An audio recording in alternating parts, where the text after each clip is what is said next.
Hey everyone, first of all, what do you think of the hair? I just got it done and I'm super happy with it. Anyway, today's video is a review of the Royal Langnickel Essentials gouache. I'm going to be doing a painting just like I did with the Miyahimi gouache and then talking to you about what I think about it and whether I think it's worth the money as an amateur artist. So let's go ahead and get right into it. I'm just going to go ahead and pick a color and see what it feels like and do the same sort of thing I did for the Miyahimi gouache. I'm gonna go ahead and start with this purple because it's pretty. So I'm just gonna take a little bit straight out of the tube and see how this feels. Okay. It's actually not too bad.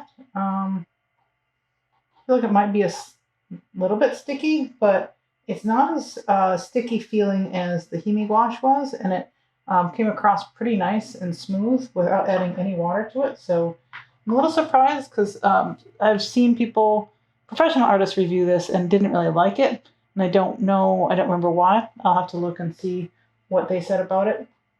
But I'm going to go ahead and put a little bit on my palette here and play with it with a little water and see how I feel about it. Let's see. Ew.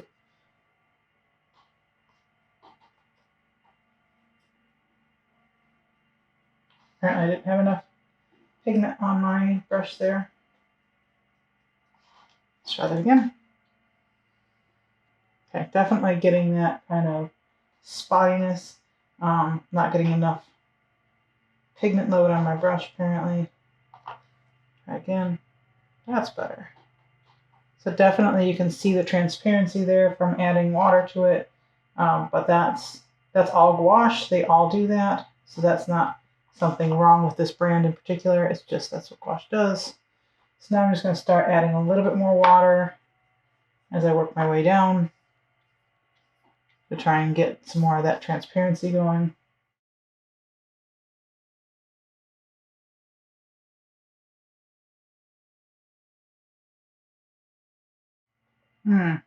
Yeah, the paint dries pretty quick, so it feels really sticky at the top here when I went to blend it.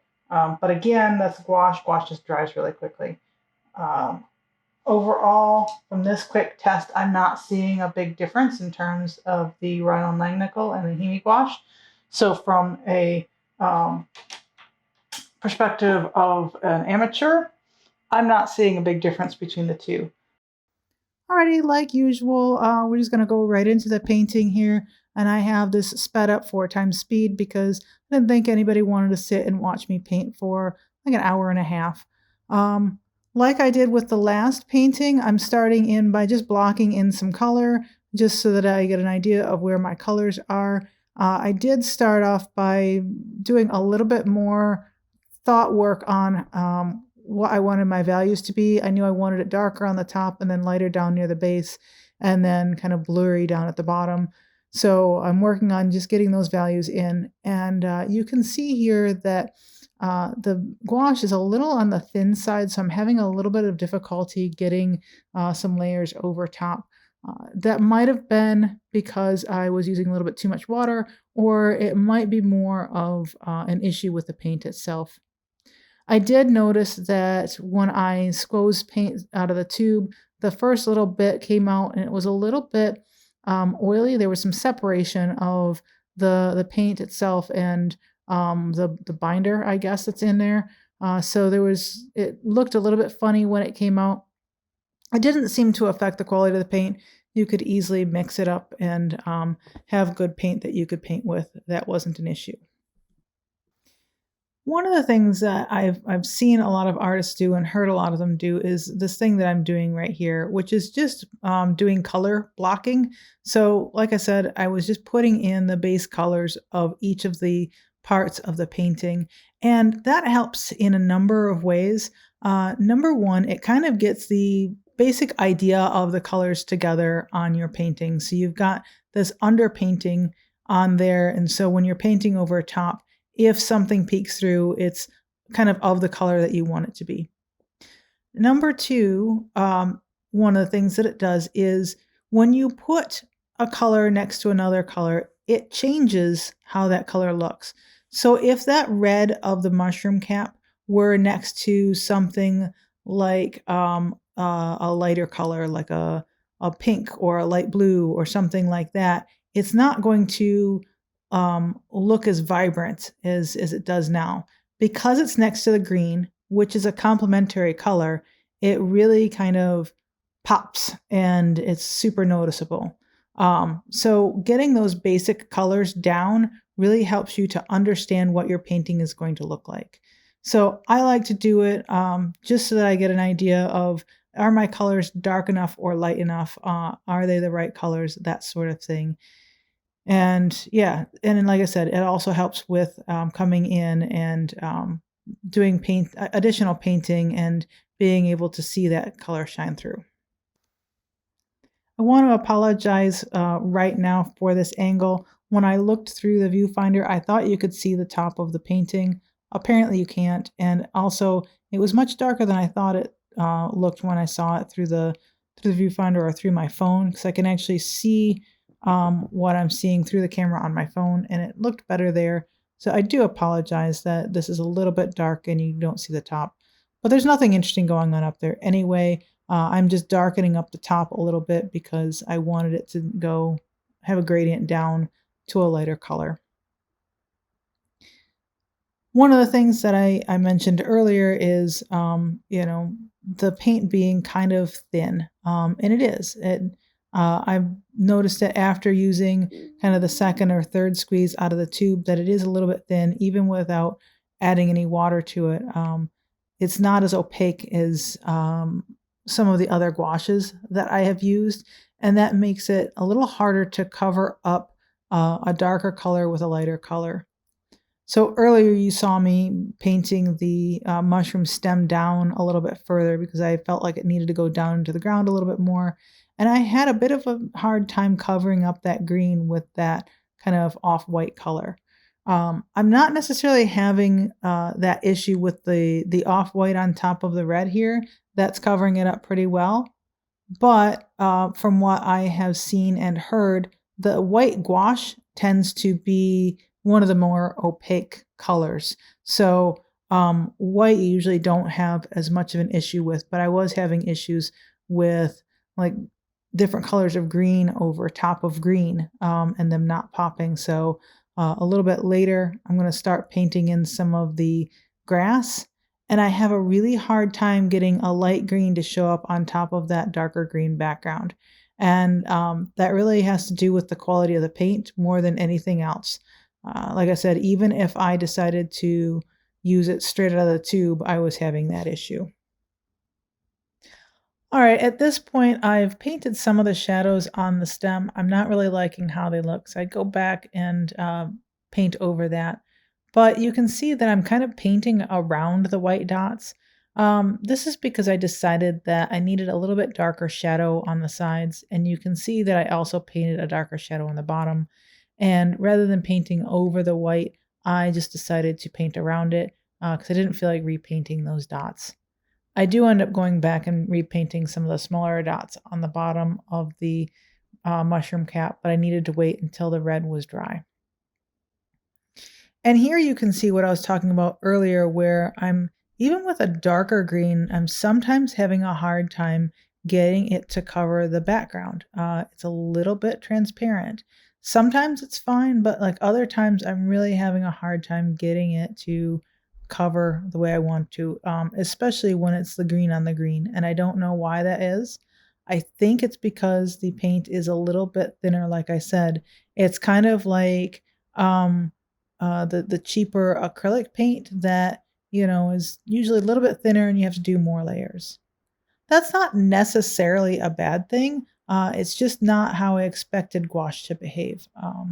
Other gouaches that I have used have been much more opaque and given much better coverage over top of other colors. So it's just something that if you do get this gouache, you'll need to realize that that is how it behaves and adjust your painting style accordingly. So that means that you might have to do a few more layers. One thing that I did notice is that with this paint, I didn't get warping nearly as bad with the paper. This is the same paper that I'm using that I used with the Himi gouache, and it's the same washi tape. So it's not the paper or the washi tape, it's the paint. I don't know if I was wetting down the Himi gouache a little bit more, or it's just really a difference in terms of the gouache, but I didn't get that buckling, and that was actually kind of nice not having to fight with that. All right, now I'm going in and putting those white dots back in on the mushroom. And at this point in the painting, I'm not super happy with kind of how it's looking. I feel like it's lacking a little interest. So what I'm doing now is just kind of putting some different darker colors of paint on top to give it the feel of different leaves in the background. I just felt like it was a little bit too flat, and it was just a little bit boring. So I go through and I do this. I end up glazing a little bit across the bottom because, between the bottom of the mushroom cap and the top of the grass in order to lighten that up because I feel like I went a little bit too dark there. Here I'm just putting in some brown like stems and things like that, just again to add a little bit more visual interest.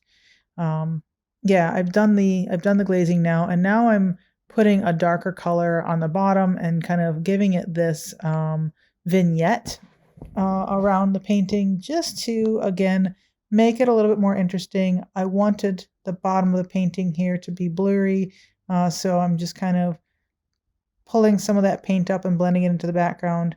Now I'm doing the same thing on the top, again, kind of just giving it more of a vignette look, just to give it a little bit more interest, a little bit more contrast, so that the mushroom itself is the focal point and not the green background.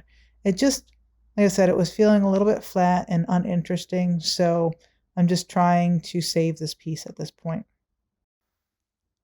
Like I mentioned earlier, I ended up glazing a couple of times over the bottom here in order to lighten it up. And if you're not familiar with that term glazing, what I'm doing is I'm taking a rather watered down version of the paint and just very gently brushing it over top of the paint that's already there. When you do this with gouache, you have to be very gentle and do it with a really light hand because gouache is water activated and you are likely to reactivate the layers underneath if you push down too hard with your brush. So just do it with a really light hand and you should be able to get a little bit of a wash of color over top, kind of like you might do with watercolor. After finishing that glazing, I did have to go back in and touch up some of the grass a little bit so that it was visible, and I added a few more blades of grass. Now I am adding another glazing layer, but this time I'm using a white color because I decided I wanted some rays of light to come and shine down on the mushroom. Just thought it would add a little bit more visual interest to the piece. And then touching up a few more blades of grass and adding a few more just to kind of finish off the bottom. And now I'm about finished. All right, I tried really hard to get you some sexy shots of the tape peel. And I got some shots of the side peels. But again, I didn't realize I didn't have the top and the bottom in frame. So you just get the sides. But I will definitely show you the finished product in a minute here so you can see the final result. Don't worry, it stops being blurry in just a second here. I realized that it was focusing on my arm and get that out of the way. I don't know about you, but that is the most satisfying part of finishing a painting. Here are those glorious final shots. At the top here, you can see how the dark green didn't lay over top of the lighter green very well. So you get a little bit of splotchiness, but I don't mind it. It kind of adds to the texture there. And it's definitely not terribly noticeable when you're back just a little bit from it. Overall, super happy with the results. Well, to summarize, I used the Royal Langnickel Gouache in order to make this painting here. I'm really happy with the painting overall, but I did have some issues with the gouache. Number one, I felt like it was a little too transparent. So it made it really hard to do things like layer this lighter color over top of the green and some of the other things I just had a hard time layering over. I didn't have such a hard time necessarily putting the white spots on the mushroom, but it did seem a little runnier than the Miahimi gouache. Granted, the Miahimi gouache that I have is a little bit older, and so I had to rejuvenate it, but I have used some other gouaches, and this did seem to be a little bit thinner than those. Overall, you can paint with it. It's not a bad gouache, but I think there probably are better gouaches out there for the price. Next up, I'm going to be reviewing the Winsor & Newton gouache, and that is more of a professional grade gouache. And then I realized that I have some Arteza gouache as well. I'll have to look and see what colors I have to see if I can do another mushroom painting, or if I will have to pick a different thing to paint, and then give you a review on that. That is also more of a student grade gouache, just so you get some ideas of what kinds of gouaches are out there and what you should buy, so you can save your money and make me spend mine. Anyway, I hope you had a good time watching this video. I had a lot of fun making it. Please feel free to leave comments below, give me a like. All those things help the algorithm and help my channel grow. So I hope you guys have a great time, and I will probably see you in 2 weeks. I'm going on vacation, so I probably won't be posting anything next week, and if I do, it'll probably just be a short. So have a good time, and I will see you later. Bye.